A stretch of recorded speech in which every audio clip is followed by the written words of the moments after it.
అండి, welcome to KP's Paradise.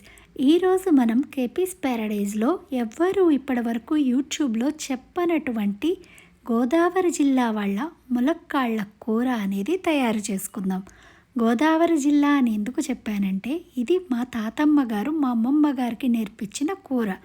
మా అమ్మమ్మ దగ్గర నుంచి రెసిపీ మీకోసం నేను తెలుసుకున్నాను. మా అమ్మమ్మ వాళ్ళు మాత్రమే ఇది చేసేవాళ్ళు. సమ్మర్లో మేము అమ్మమ్మ గారి ఇంటికి వెళ్ళినప్పుడు ఈ కూర అనేది తినడం జరిగేది. ఆ రెసిపీని ఇప్పుడు మీ ముందుకి నేను తీసుకువచ్చాను. కొన్ని తరాల నుంచి ఇది ట్రెడిషనల్గా మా ఇంట్లో చేసుకుంటున్న వంట. ఒక్కసారి ట్రై చేద్దామా? ముందుగా 4 ములక్కాళ్ళను తరిగి పెట్టుకున్నాను. 2 ఇంచు ముక్కలుగా ఒక్కొక్క ములక్కాడిని తరిగి పెట్టుకోండి. చక్కగా నీళ్లు పోసి కడిగేసుకోండి ములక్కాళ్ళు. ఓకేనా? బాగా చక్కగా నీళ్లు పోసి కడిగేసుకోండి. ములక్కాళ్ళు మీరు తరిగినప్పుడు ఈనుల్ని తీసేయండి. ఈనులు అంటే పీచులు అన్నమాట. అలా సైడ్కి వస్తాయి, అవి తీసేసి చక్కగా కడిగేసుకోండి. ఓకే, బాండీని పొయ్యి మీద పెట్టుకున్నాను. అందులో నేను 2 గ్లాసుల నీళ్లు అనేవి పోసుకుంటున్నాను. కరెక్ట్గా నేను చెప్పిన ప్రకారం చేయండి, ఈజీగా చక్కగా వస్తుంది మీకు. నీళ్లు కాగే వరకు పొయ్యిని హైలోనే పెట్టుకోండి. ఒక్కసారి నీళ్లు కాగిన తర్వాత కొంచెం మీడియం చేసుకోవాలి. చక్కగా మనం ఓపికగా చేసుకుంటే ఏ వంట అయినా కూడా చాలా అద్భుతంగా వస్తుంది. ఇప్పుడు నీళ్లు కొంచెం కాగే కదా, ఇందులో నేను సాల్ట్ వేసుకుంటున్నాను. ఓకేనా? 1 టేబుల్ స్పూన్ కరెక్ట్గా సాల్ట్ వేసుకున్నాను నేను. 1 టేబుల్ స్పూన్ నిండుగా. చక్కగా సాల్ట్ అంతా నీళ్ళల్లో మెల్ట్ అయిపోతుంది. ఇప్పుడు బాగా కడిగి పక్కన పెట్టుకున్న ములక్కాడ ముక్కల్ని చక్కగా నీటిలో వేసేసుకోండి. ములక్కాడ అనేది చక్కగా ఉడకాలి అన్నమాట. ఇప్పుడు మూత పెట్టేసుకుంటున్నాను నేను. 2 నిమిషాలు ఇలా వదిలేసి గ్రేవీ కోసం కావాల్సిన బియ్యం, నువ్వులు, ఆవాలు నేను నానబెట్టి పక్కన పెట్టుకున్నా. దాన్ని మనం మిక్సీ పట్టుకుందాం. నానబెట్టిన నువ్వులు, బియ్యం, ఆవాలు మూడింటిని నేను మిక్సీ జార్లోకి తీసుకుంటున్నా. చిన్న పిసర నీళ్ళుతో కలిపి తీసుకోండి. ఎక్కువ నీళ్లు వేయొద్దు, నలగడం కష్టం అవుతుంది. ఇప్పుడు నేను ముందుగా బియ్యం వేశాను. ఇప్పుడు నువ్వులు వేసేస్తున్నా. 3 చక్కగా నేను అరగంట ముందు నానబెట్టుకున్నాను. బియ్యం లేకపోతే బియ్యం పిండి వాడండి. బియ్యం చూడండి చక్కగా నానింది. బియ్యము, నువ్వులు, ఆవాలు ఈ మూడింటిని మిక్సీలో మెత్తగా, చాలా అంటే చాలా మెత్తగా, మనకు అట్ల పిండి ఉంటుంది కదండి, అంత మెత్తగా పట్టుకోవాలి. వీటితో 4 ఎండుమిర్చి అలా పడేస్తున్నాను. చూస్తున్నారు కదా, చక్కగా ఉప్పు చిటికెడంటే చిటికెడు ఉప్పు వేసుకోండి. జస్ట్ అంటే ఆ బ్యాటర్కి చిన్న ఉప్పదనం కోసం చిన్న పిసర నీళ్లు పోసుకొని, చాలా తక్కువ, 1 చెంచాడు నీళ్లు వేసాను అంతే. ఇప్పుడు మీరు మిక్సీ పట్టేసుకోండి. మొత్తం గ్రేవీలాగా చక్కగా రావాలన్నమాట. పేస్ట్ మనకు అట్ల పిండి ఏదైతే కన్సిస్టెన్సీ ఉంటుందో అంతే చక్కగా కన్సిస్టెన్సీ రావాలన్నమాట.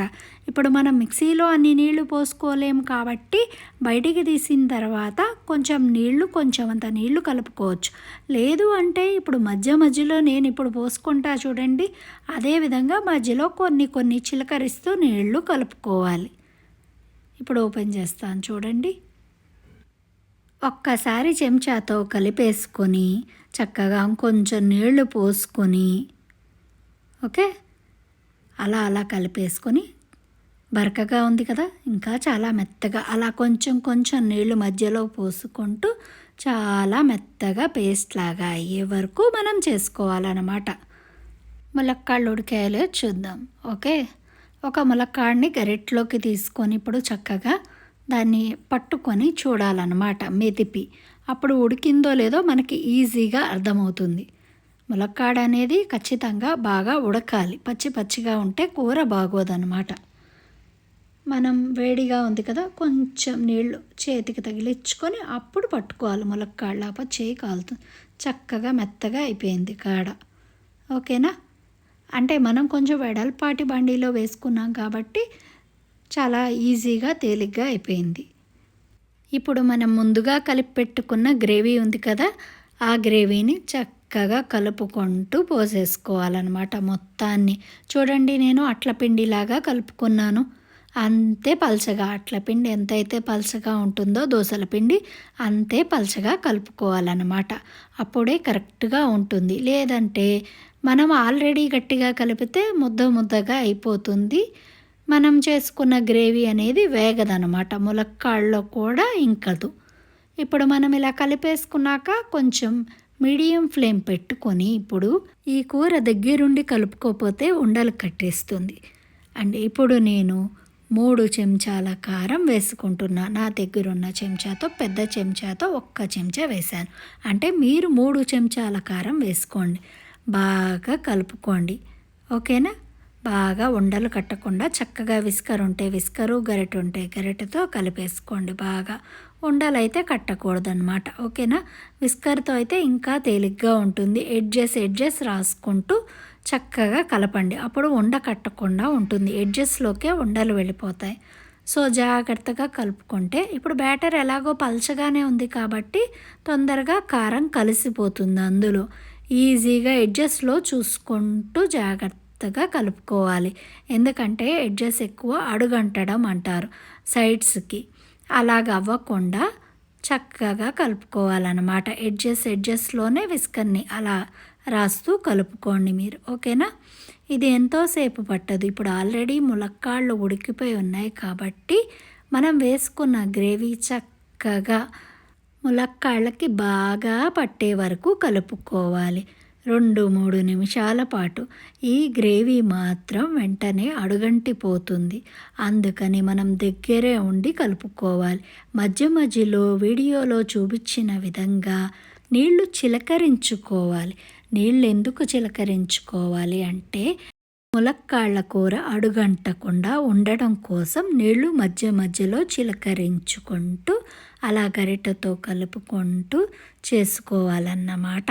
మీరు గనక నేను చెప్పిన విధంగా చెప్పిన కొలతలతో చక్కగా చేసుకుంటే మంచి అద్భుతమైన గోదావరి జిల్లా ములక్కాళ్ళ కూర అనేది తయారవుతుంది. మా అమ్మమ్మ గారు మా వాడుక భాషలో ఇంట్లో ములక్కాళ్ళ రసం అని పిలిచేవాళ్ళు. ములక్కాళ్ళ రసం అంటే మళ్ళీ అది వేరే అయిపోతుందని నేను గ్రేవీ అండ్ కూర అని చెప్తున్నాను. చూడండి చక్కగా తయారైపోయింది ములక్కాళ్ళ కర్రీ. ఓకేనా? చూడండి ఇప్పుడు చూపిస్తున్నాను. కన్సిస్టెన్సీ కరెక్ట్గా ఉందన్నమాట. ఇప్పుడు ఇంకా ఎక్కువసేపు ఉంచితే కనుక దగ్గర పడిపోతుంది. దగ్గర పడడం వల్ల నష్టమైతే లేదు కానీ ఇలా లిటిల్ బిట్ లిక్విడిటీ ఉంటే కనుక చాలా బాగుంటుంది. 4 కరివేపాకు ఆకులు వేసుకున్నాను. ఇప్పుడు పోపు పెట్టుకుందాం మనం. పోపుకి బాండీని సిద్ధం చేసుకొని పొయ్యి వెలిగించుకోవాలి. నేను 2 టేబుల్ స్పూన్ల నూనె వేసుకోవడం జరిగింది. ఓకే, ఇప్పుడు నూనె బాగా వేడెక్కిన తర్వాత అందులో కావలసిన 1 చెంచాడు మినప్పప్పు, 1/2 చెంచా ఆవాలు, జీలకర్ర 1/2 టేబుల్ స్పూను అండ్ 4 తుంపి పెట్టుకున్న ఎండుమిర్చి అండ్ ఒక 5-6 రెబ్బలు కరివేపాకు, దానితో పాటు ఇంగువ కూడా వేసి చక్కగా కలుపుకున్నాను. ఇది కూరలో తీసుకువచ్చి ఈ పోపు గనక వేసేస్తే ఇంకేముంది, ములక్కాళ్ళ కర్రీ అనేది రెడీ అయిపోయింది. ఇలా గనక ఒక్కసారి ట్రై చేసి చూడండి ఇంట్లో, మీరే చెప్తారు చాలా బాగుందని. ములక్కాడ కర్రీకి కావలసిన పదార్థాలు మరొక్కసారి చూసేద్దాం. ములక్కాడలు 4, ఆవాలు 2 టేబుల్ స్పూన్లు, నువ్వుల పప్పు 1 చిన్న కప్పు, బియ్యం 50 గ్రాములు, కారం 3 టేబుల్ స్పూన్లు, ఉప్పు తగినంత, నీళ్లు 2 గ్లాసులు, పోపు దినుసులు మినప్పప్పు 2 టేబుల్ స్పూన్లు, ఆవాలు 1/2 టేబుల్ స్పూను, జీలకర్ర 1 టేబుల్ స్పూను, ఇంగువ 1 పించ్, ఎండుమిర్చి 4, కరివేపాకు 2 రెమ్మలు, నూనె సరిపడినంత. నాకు 2 టేబుల్ స్పూన్ పట్టింది. మీరు మీకు కావాల్సినంత వేసుకోండి. మరిన్ని రుచికరమైన వంటల కోసం మా ఛానల్ని సబ్స్క్రైబ్ చేసుకోండి. గంటని ఆల్లో పెట్టుకుంటే మా నోటిఫికేషన్ మీకు వెంటనే అందుతాయి. Thanks for watching.